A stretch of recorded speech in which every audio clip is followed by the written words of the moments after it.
सभी लोग अपने दोनों हाथ जोड़ेंगे, दोनों नेत्रों को बंद करेंगे, रीढ़ की हड्डी को थोड़ा सा सीधा करेंगे और परम पिता परमात्मा का स्मरण ओम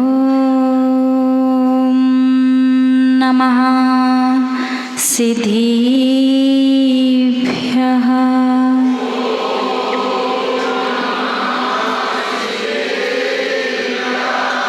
ओम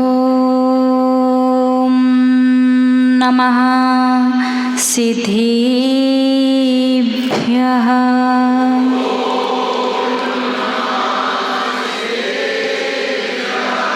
ओम नमः सिद्धिभ्यः।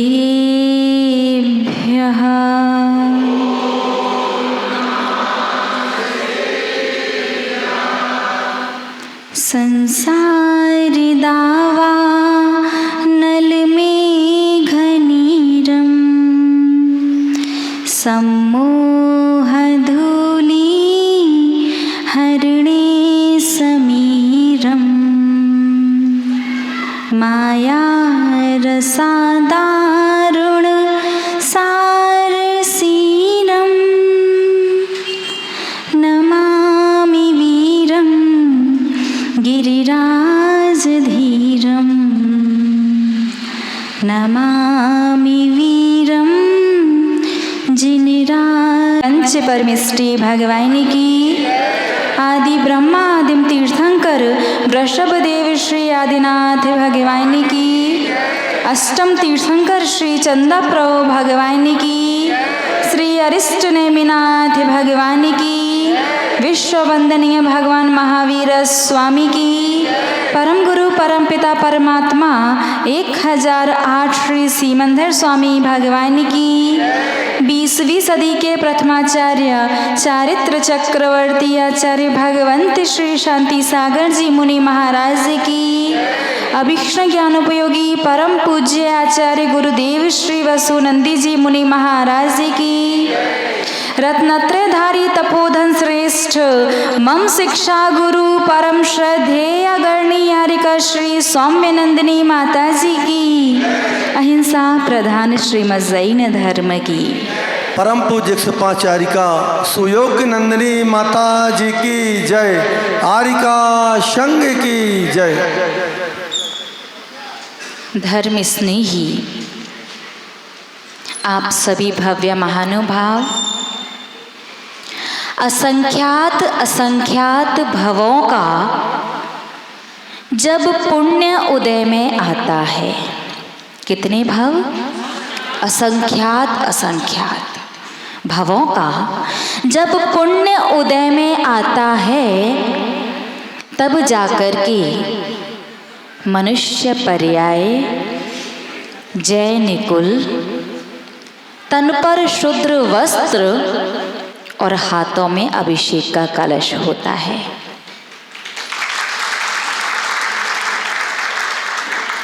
भगवान जिनेंद्र देव के अभिषेक के बारे में कुंद आचार्य से लेकर के अनेकानेक आचार्यों ने जिनागम में बहुत ही सुंदर वर्णन किया है। लेकिन ये संसारी प्राणी कैसा है? इसे लगता है हमारा मन होगा तो जाएंगे, नहीं तो नहीं जाएंगे। क्या होता है अभिषेक करने से? भगवान का अभिषेक करने से क्या होता है? बहुत सारे लोगों को तो लगता है, जैसा कि कल हमने आपको क्लास में बताया था कि प्रत्येक श्रावक जब भगवान का अभिषेक करे तो श्रावक की अपेक्षा से जो उसका पहला कलश होगा, कलश पूरा भरा हुआ होना चाहिए। कुछ श्रावकों के मन में प्रश्न आया कि अभिषेक ही तो करना है, तो कलश पूरा भरा हुआ क्यों हो? 2-4 बूंद से भी तो किया जा सकता है। यदि सभी लोग भरे हुए कलश के माध्यम से अभिषेक करेंगे तो वो तो जल को व्यर्थ करना हो जाएगा। एक श्रावक ने ये कहा कि जल को व्यर्थ करना है, धर्म स्नेही महानुभाव, यदि आपको गंधोदक ही व्यर्थ लगे तो इससे ज़्यादा व्यर्थ आपका कोई विचार हो नहीं सकता। आपका विचार ही व्यर्थ है। आप अपने स्वयं के लिए ना जाने कितने पानी का प्रयोग करते हैं, नहाने के लिए, धोने के लिए, साफ सफाई के लिए, शुद्धि के लिए, और भी भिन्न भिन्न प्रकार से अपने लिए पानी का प्रयोग कर रहे हो तो सब बढ़िया। और यदि भगवान का एक कलश भर के अभिषेक कर दिया तो आपको व्यर्थ नजर आता है। आप कहते हैं 2-4 बूंद से कर दो, पूरा कलश क्यों करना है? तो बताइए हमें, भगवान के मस्तक पर कलशाभिषेक होता है कि बूंदाभिषेक है? पीछे वाले पक्का ना? तो जब कलशाभिषेक है तो पूरा कलश भरा हुआ होना चाहिए कि 2-4 बूंद से अभिषेक करना चाहिए? भरा हुआ। भले ही कलश का साइज छोटा रखो, लेकिन कलश पूरा भरा हुआ ही होना चाहिए। असंख्यात भवों का पुण्य आपके उदय में आया था, तब जाकर के आपने मनुष्य पर्याय जैन कुल तन पर शुद्ध वस्त्र और अभिषेक के लिए कलश अपने हाथ में पाया। तो वैसे तो प्रतिदिन श्रावक को भगवान जिनेंद्र देव का अभिषेक करना ही चाहिए, लेकिन यदि कोई परिस्थिति है, यदि अनुकूलता नहीं बन पा रही है, तो कम से कम सप्ताह में एक बार तो भगवान जिनेंद्र देव का अभिषेक करना ही चाहिए। आचार्य जिनसेन स्वामी ने आदि पुराण ग्रंथ के अंदर लिखा है कि जब भरत चक्रवर्ती ने 16 अशुभ स्वप्न देखे तो अशुभ की शांति के लिए भगवान जिनेंद्र देव का वृहद अभिषेक किया था। किसके लिए?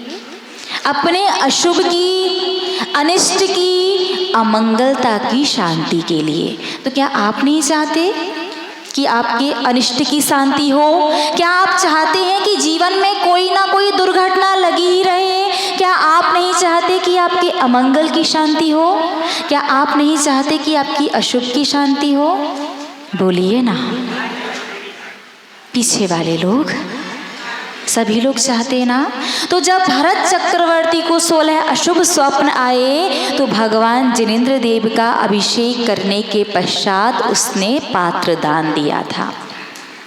जन्माभिषेक के प्रकरण में भी लिखा है आचार्य जिनसेन स्वामी ने कि सौधर्म इंद्र जब भगवान का 108 कलशों से, है ना, क्या बात है, इतना ध्यान से सुन रहे हैं। 108 आपने कहा, 108 नहीं 1008। और कलश कितना बड़ा? एक भैया करे इतना बड़ा, 4 योजन चौड़ा।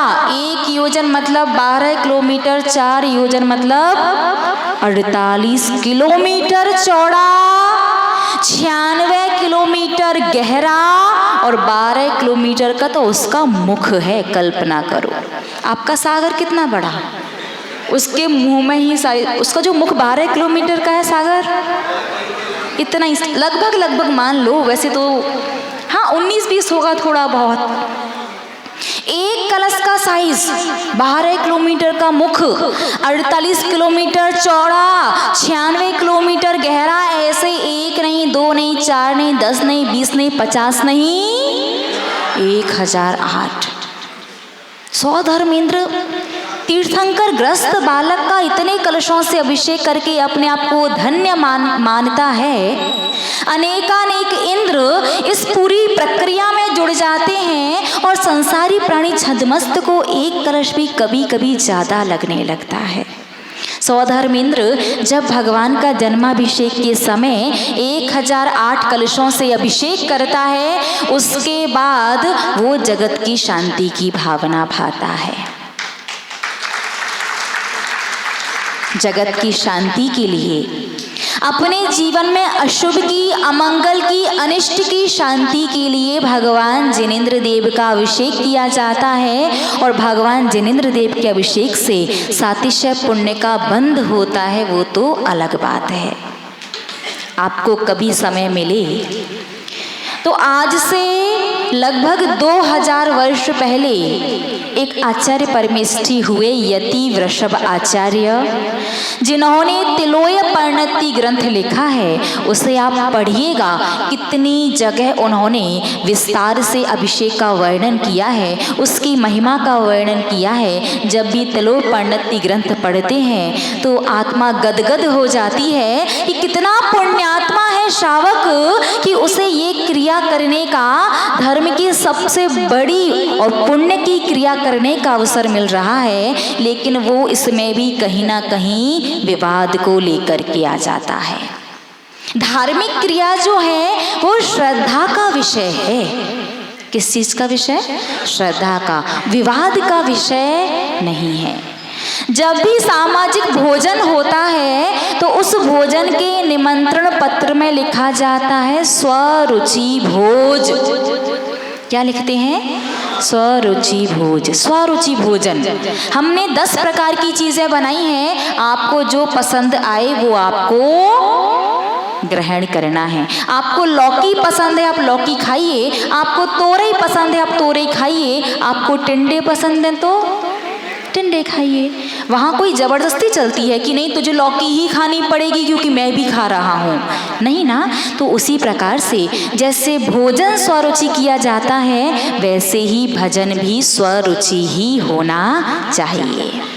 हमारे आचार्यों ने शास्त्रों में सब कुछ लिखा है। जितनी आपकी श्रद्धा करे, जितना आपका मन माने, उतना सही से करो।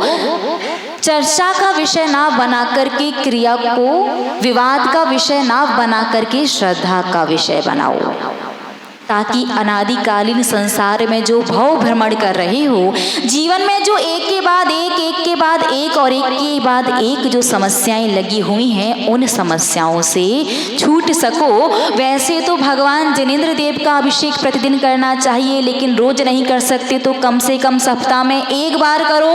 और आपको बस इतना करना है, मंदिर में शुद्ध वस्त्र पहन करके आओ, अपना सिर ढको, तिलक लगाओ, भगवान को एक अर्घ चढ़ाओ, एक कलश भर करके भगवान के मस्तक पर धारा करो और धारा करने के बाद एक और अर्घ चढ़ाओ, आपका अभिषेक हो गया। ये संक्षिप्त अभिषेक है।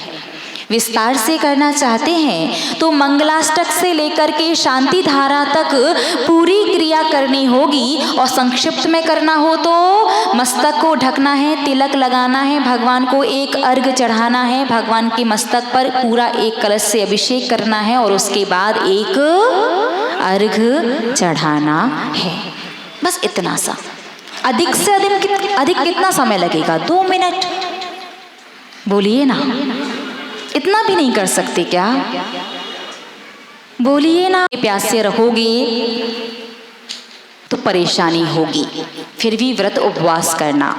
आपको पता है ज़्यादा देर तक नीचे बैठ कर के शास्त्र सुनोगे, पूजन करोगे तो पैरों में झुंझुनाहट आ जाएगी। फिर भी जिनवाणी की विनय के लिए नीचे बैठना, ये आप जानबूझ करके तप रहे हैं तो क्या है? ये परेश है। और उपसर्ग, व्यापार करने जा रहे थे, पता चला कि सबने डील कैंसिल कर दी, माल तैयार रखा है, अब पैसा भी फंस गया और कहीं से आना भी नहीं है, माल निकल भी नहीं रहा, आपका पैसा फंस गया और माल निकलने की उम्मीद है भी नहीं। आप लोगों से बात करने जा रहे थे तो वहाँ पर आपकी लड़ाई झगड़ा हो गया, वहाँ से लौटे तो रास्ते में कोई गाय या कुत्ता सामने आ गई, एक्सीडेंट होते होते बचा या थोड़ा बहुत तो हो ही गया। और घर पहुँचे तो खाना खाते समय सब्जी थोड़ी सी खारी निकल गई तो क्या होता? फिर भी खाना तो पड़ेगा ही। ज़्यादा 3-5 किया तो श्रीमती ये ना कह दें कि ज़्यादा कमी नज़र आ रही है तो अनुभव से तो नहीं बता रहे सागर वाली, बना लो। एक होता है परिचय जो जानबूझ करके सहन किया जाता है, एक होता है उपसर्ग जो मूड पर आ जाता है फिर समाधान निकाला जाता है। यद्यपि 3 तीर्थंकरों के ऊपर उपसर्ग हुआ था, लेकिन भगवान सुपार्श्वनाथ और भगवान महावीर पर कुछ समय के लिए और बहुत सामान्य सा उपसर्ग हुआ था, लेकिन भगवान पार्श्वनाथ पर लगातार 7 दिन तक और बहुत ही प्रबलता से अग्नि, पत्थर, ओले, भयंकर वर्षा, भयंकर आंधी तूफान के माध्यम से भगवान पार्श्वनाथ पर उपसर्ग हुआ। तो मुख्यतः से भगवान पार्श्वनाथ का नाम इसीलिए लिया जाता है कि हे उपसर्ग विजयी चिंतामणि पार्श्वनाथ भगवान, आप तो वज्र वृषभ नारा सहनन के धारी थे, आपने तो झेल लिया, लेकिन मेरी शक्ति तो आपको पता है। यदि पता चल जाए कल एकासन करना है तो आज डबल भूख लगती है। लोग रात के 9-9 बजे तक पानी पीते ही रहते हैं, भली रात भर वॉशरूम जाके हालत खराब हो जाए, लेकिन होता कि नहीं होता। कल एकासन करना है तो आज 1 रोटी एक्स्ट्रा खाते हैं। तो मेरी शक्ति तो आपको पता ही है। आपने तो उपसर्गों को जीत लिया, लेकिन मुझ पर आएंगे तो शायद मैं उन्हें ना जीत पाऊं। और जीवन में जब भी कोई उपसर्ग, कोई समस्या आती है तो सबसे पहले मैं धर्म से ही विमुख हो जाता हूं। सबसे पहले मैं यदि कहीं कटौती करता हूं, सबसे पहले यदि समय की सीमा कहीं कम करूंगा तो धर्म में ही करता हूं। इसीलिए उपसर्ग जयी तीर्थंकर का नाम लेकर के चाहते हैं कि हे भगवान, हमारे जीवन में किसी भी प्रकार का उपसर्ग ना आए। बात समझ में आई? भगवान पार्श्वनाथ का नाम ही क्यों? आप सबसे प्राचीन शांति धारा को देखिए। जिन बृहद बीजाक्षर मंत्रों का उल्लेख आदि पुराण ग्रंथ में किया गया है, वहां पर भगवान पार्श्वनाथ का नाम नहीं आया, क्योंकि उस समय भगवान पार्श्वनाथ हुए ही नहीं थे। भगवान आदिनाथ के समय की बात है, क्योंकि भरत चक्रवर्ती कब हुए थे? भरत चक्रवर्ती किसके पुत्र थे? तो बाकी 23 तीर्थंकर तो बाद में ही होंगे ना। भले ही आदि पुराण को लिखा पंचम काल में गया है, लेकिन भरत चक्रवर्ती बहुत पहले हुए थे। तो उन्होंने भगवान पार्श्वनाथ का नाम आदि पुराण में नहीं आया, लेकिन बाद में कुंद आचार्य से लेकर के अनेक आचार्यों ने जो शांति धारा बनाई है, उनमें भगवान पार्श्वनाथ का नाम आया है। इसी उद्देश्य के साथ कि संसारी प्राणी जितना इन्वेस्ट करता है, उससे दुगुना, 4 गुना, 100 गुना, 1000 गुना जब तक उसे रिटर्न नहीं मिलेगा, तो धीरे धीरे उस चीज़ में उसका इंटरेस्ट कम होता जाएगा। दूसरी चीज़ों में जहाँ उसे प्रॉफिट ज़्यादा नज़र आएगा, वो वहाँ पहुँच जाएगा। इसलिए हमारे आचार्य भगवंतों ने भगवान पार्श्वनाथ का नाम मुख्यतः से शांति धारा में लिखा है, ताकि संसारी प्राणी के जीवन में उतना ही उपसर्ग आए, उतनी ही समस्याएं आए, जितना आप आसानी से हल कर सको। ठीक है ना?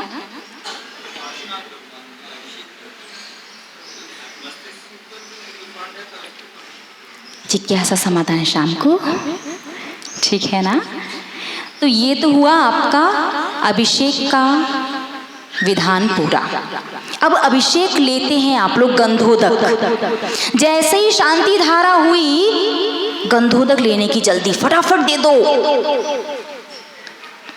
बहुत से लोग करते ना।